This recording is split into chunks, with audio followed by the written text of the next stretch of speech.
My husband loves to read the funny papers, and one of his little comics that we clipped out was somebody saying, well, yeah, there's only a few truly American art forms, and two of those are jazz and quilt making. Well, I've been quilting for over 30 years, and I've been entering shows, and I think the best thing that can happen to a quilter is to win Best of Show in Paducah, and that's just what happened to me. It's like an Academy Award. It's like a Tony. It's like that's it. That's the best.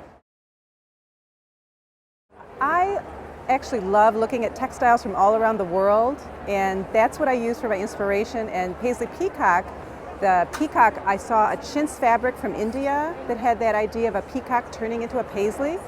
And so that's where that idea came from. And then the border outside of it was from some embroideries that are called Suzani embroideries from Uzbekistan. We've never heard of that. And they're very quilt-like. So part of what I like to do is by using those inspirations, I can talk about that. And now you know about Suzani, and you can go Google that and look at these beautiful things.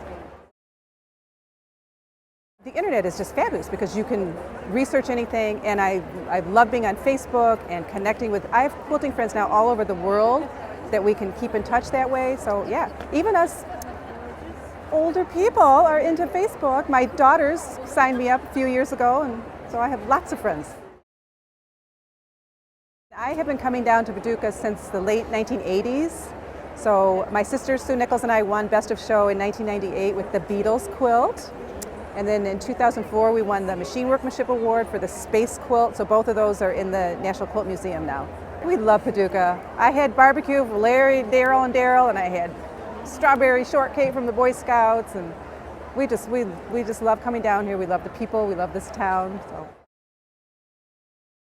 To me, AQS is like a big family. And every time we're down here, we see the same wonderful people. And they're all so friendly and helpful. We've done some books with AQS Publishing, and they've been great to work with. So I know it's not that new, but these cutting machines are kind of the new thing that's come out, and that's really interesting to me. It's a way of being very accurate in cutting pieces to sew together. So I mean, I think there's a lot of different new things that are coming up now. That is a really interesting thing to think about, because look at this, look at these quilts, and it's artwork, it's people that just enjoy getting together, and I think the community of quilters is a big part of it. When I first found out about quilt guilds, I was actually a weaver, but I had sewn all my life, and I said, oh, you might like going to this meeting, and all of a sudden you're in with a group of people that all love the same thing. I mean, you get quilters together anywhere, and I found this traveling around the world. It doesn't even matter if you speak the same language. You can start looking at fabric and looking at patterns, and the other cool thing is, and maybe this is true with you too, most people have a quilt somewhere in their life. When people ask me what I do and I say I make quilts, oh yeah, my grandmother used to do that, or my old aunt used to do that, and they immediately understand that.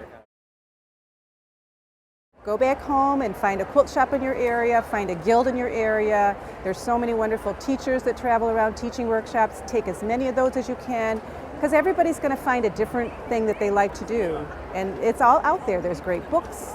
So that's what I would say. Where you go from here is you just keep making quilts. I still have so many ideas. I was lucky enough to last fall go to India for 3 weeks, where I took 4,000 pictures of beautiful textiles and beautiful people. So I have ideas swimming in my head now.